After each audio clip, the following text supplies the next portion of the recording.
ধন্যবাদ মাননীয় স্পিকার। মাননীয় স্পিকার, আমি তো মাননীয় মন্ত্রীকে উপস্থিত দেখতে পাচ্ছি না, তো আমার বিষয়টি উপস্থাপিত হওয়ার পর উত্তর।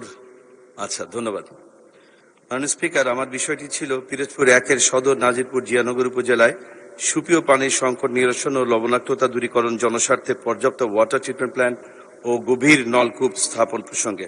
মাননীয় স্পিকার, ভৌগোলিক অবস্থার কারণে পিরোজপুরের পানিতে লবণাক্তর পরিমাণ অনেক বেশি, যে কারণে এখানকার মানুষগুলি নানা রকম রোগবালাইতে আক্রান্ত হচ্ছে। জলবায়ু পরিবর্তনের কারণে লোনা পানির লোকালয়ে ঢুকে সুপেয় পানির উৎসগুলি নষ্ট হয়ে যাচ্ছে। নিরাপদ পানির অভাবে উপকূলীয় অঞ্চলের মানুষ বিভিন্ন রোগ সহ নানাবিধ জটিলতায় ভুগছে। মাননীয় স্পিকার, একই সাথে আমাদের 3টি উপজেলার পাশাপাশি আমার একটি পৌরসভা আছে। মাননীয় স্পিকার, এটি 1885 সালে প্রতিষ্ঠিত হয়েছিল, যেটি বাংলাদেশের অন্যতম প্রাচীন একটি পৌরসভা এবং ক শ্রেণীভুক্ত পৌরসভা। এই পৌরসভার জনসংখ্যার পরিমাণ মাননীয় স্পিকার প্রায় 1,20,000। কিন্তু দুর্ভাগ্যজনক হলো সত্য যে আমাদের এখানে একটি মাত্র ওয়াটার ট্রিটমেন্ট প্ল্যান্ট থাকার কারণে প্রতিদিন এখানে প্রায় 20 ঘন্টা 6টি মোটর পাম্পের মাধ্যমে মাত্র 40 ভাগ এলাকায় পানি সরবরাহ দেওয়া সম্ভব হয়। মাননীয় স্পিকার, এখানে প্রতিদিন 3 লক্ষ পানির উৎপাদন আছে, অথচ চাহিদা আছে 9 লক্ষ লিটারের। পিরোজপুর পৌরসভায় পানি গ্রাহক আছে 8,000 মাননীয় স্পিকার, কিন্তু গ্রাহকদের কাছে পানি পৌঁছানো যাচ্ছে মাত্র 3,000 মানুষের কাছে। এখানে প্রতিদিন একবার করে পানি সরবরাহ দেওয়ার কথা মাননীয় স্পিকার, কিন্তু গত 1-2 সপ্তাহ ধরে এখানে 2 দিন 3 দিন পরও পানি পৌঁছানো সম্ভব হচ্ছে না। মাননীয় স্পিকার, আপনার মাধ্যমে আমি এটি হলাম উত্থাপনের বিষয়। মাননীয় স্পিকার। ধন্যবাদ মাননীয় সদস্য। স্থানীয় সরকার, পল্লী উন্নয়ন ও সমবায় প্রতিমন্ত্রী মীর শাহ আলম, আপনি আপনার বিবৃতি দিতে পারেন। বিসমিল্লাহির রহমানির রহিম। মাননীয় স্পিকার, আপনার মাধ্যমে সবাইকে সালাম। আসসালামু আলাইকুম রহমতুল্লাহ। এই সংসদে প্রথম আমি দাঁড়িয়েছি কথা বলার জন্য, এই কারণে আমার নির্বাচনী এলাকা বগুড়া 2 মহাস্থানগড় খ্যাত শিখগঞ্জ উপজেলার সকল ভোটার এবং জনসাধারণের প্রতি এবং মাননীয় প্রধানমন্ত্রীর প্রতি কৃতজ্ঞতা জানিয়ে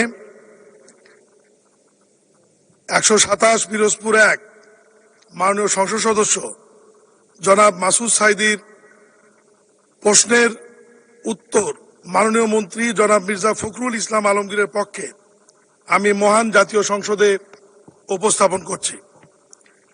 স্থানীয় সরকার বিভাগের আওতাধীন জনস্বাস্থ্য প্রকৌশল অধিদপ্তর কর্তৃক পিরোজপুর 1 এর সদর নাজিরপুর জিয়ানগর উপজেলায় সুপেয় পানির সংকট নিরসন ও লবণাক্ত দূরীকরণে জনস্বার্থে পানির উৎস স্থাপন করা হচ্ছে। উপকূলীয় জেলাসমূহে বৃষ্টির পানি সংরক্ষণের মাধ্যমে পানি সরবরাহ প্রকল্প জুলাই 2022 থেকে ডিসেম্বর 2026 শীর্ষক প্রকল্পের আওতায় পিরোজপুর জেলা সদর উপজেলার 2,279টি, নাজিরপুর উপজেলায় 2,734টি, জিয়ানগর উপজেলায় 3,245টি রেইন ওয়াটার হারভেস্টর বরাদ্দ প্রদান করা হয়েছে।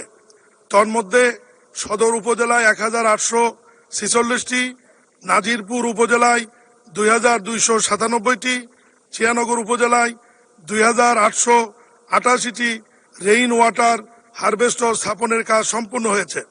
সমগ্র দেশে নিরাপদ পানি সরবরাহ প্রকল্প জানুয়ারি 2020 জুন 2026 শিক্ষক প্রকল্পের আওতায় বিগত 6 অর্থ বছরে পিরোজপুর জেলা সদরের উপজেলার 710টি গভীর নলকূপ, 284টি রেইন ওয়াটার হারভেস্টর, 18টি কমিউনিটি ভিত্তিক পানি সরবরাহ ইউনিট, নাজিরপুর উপজেলায় 1046টি গভীর নলকূপ, 232টি রেইন ওয়াটার হারভেস্টর, 18টি কমিউনিটি ভিত্তিক পানি সরবরাহ ইউনিট, জিয়ানগর উপজেলায় 135টি গভীর নলকূপ, 575টি রেইন ওয়াটার হারভেস্টর, 6টি কমিউনিটি ভিত্তিক পানি সরবরাহ ইউনিট বরাদ্দ প্রদান করা হয়েছে। স্থাপিত নলকূপের পানিতে মাত্রা অতিরিক্ত আয়রন ও লবণ পাওয়া গেলে সেক্ষেত্রে ওয়াটার ট্রিটমেন্ট প্ল্যান্ট স্থাপনের ব্যবস্থা গ্রহণ করা হয়। বর্ণিত প্রকল্পটির RDPP 2028 সাল পর্যন্ত সংশোধনের কাজ প্রক্রিয়াধীন। মাননীয় স্পিকার, প্রকল্পটির RDPP অনুমোদন হলে প্রকল্পের আওতায় উপরোক্ত 3টি উপজেলায় প্রতিটি ইউনিয়নে গড়ে 10টি নলকূপ বরাদ্দ প্রদান করা সম্ভব হবে। মাননীয় স্পিকার, মানব সম্পদ উন্নয়নে গ্রামীণ পানি সরবরাহ, স্যানিটেশন এবং স্বাস্থ্যবিধি প্রকল্প প্রস্তাবিত জানুয়ারি 2021 ডিসেম্বর 2026 শীর্ষক প্রকল্পের আওতায় পিরোজপুর জেলার জিয়ানগর উপজেলায় 10টি পাইপলাইনের মাধ্যমে রিজার্ভ অসমোসিস ফিল্টার সহ পানি সরবরাহের কমিউনিটি ভিত্তিক ছোট স্কিম স্থাপনের কাজ চলমান রয়েছে। ধন্যবাদ মাননীয় স্পিকার।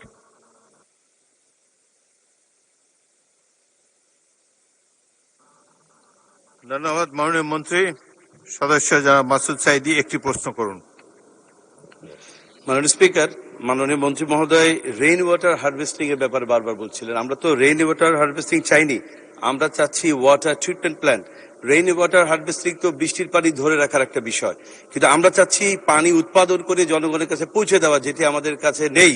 এখন মাননীয় স্পিকারের কাছে, মাননীয় স্পিকারের মাধ্যমে মাননীয় মন্ত্রীর কাছে জানতে চাচ্ছি, বর্তমানে জনস্বাস্থ্য প্রকৌশল অধিদপ্তরের মাধ্যমে ফ্রান্সের AFD 7 town and inclusive sanitation নামে একটি প্রকল্প নিয়ে ফিজিবিলিটি স্টাডি করে প্রাক্কলন তৈরি করা হয়েছে। তাতে প্রতিটি পৌরসভায় 100 থেকে 150 কোটি টাকার কাজ হওয়ার কথা। বিগত দিনে ফ্যাসিস্ট হাসিনা শুধুমাত্র রাজনৈতিক কারণে পিরোজপুরে কোনো উন্নয়নমূলক কাজ করেনি। এদিকে গত 1.5 বছরে কোনো নির্বাচিত সরকার না থাকায় ডিপিপি অনুমোদন সহ অন্যান্য কাজও হয়নি। তাই মাননীয় স্পিকার, আপনার মাধ্যমে মাননীয় মন্ত্রীর কাছে জানতে চাই, পিরোজপুর পৌরবাসীর কাঙ্ক্ষিত নিরাপদ সুপেয় পানি স্যানিটেশন ব্যবস্থা উন্নয়নে ফ্রান্সের AFD 7 town and inclusive sanitation নামীয় প্রকল্প থেকে বরাদ্দ অথবা মাননীয় মন্ত্রীর নেতৃত্বাধীন স্থানীয় সরকার মন্ত্রণালয় থেকে পিরোজপুর পৌরসভার জন্য বিশেষ বরাদ্দ প্রদান করা হবে কিনা, এবং পানি সহজলভ্য করার জন্য বলেশ্বর নদী খননের ব্যবস্থা করা হবে কিনা। মাননীয় স্পিকার, আপনাকে ধন্যবাদ। ধন্যবাদ মাননীয় মন্ত্রী। আজান পড়ে গিয়েছে, একটি সংক্ষিপ্ত জবাব দিয়ে দেন। ধন্যবাদ মাননীয় স্পিকার। আমাদের মাননীয় সংসদ সদস্য ট্রিটমেন্ট প্ল্যান্টের বিষয়ে যেটি বলেছেন, ডিপিপি তৈরির প্রস্তুতি চলছে। ডিপিপি প্রকল্প আকারে অনুমোদন হলে ইনশাআল্লাহ আপনার নির্বাচনী এলাকায় এ ব্যাপারে প্রয়োজনীয় ব্যবস্থা নেওয়া হবে। ধন্যবাদ মাননীয় স্পিকার। ধন্যবাদ।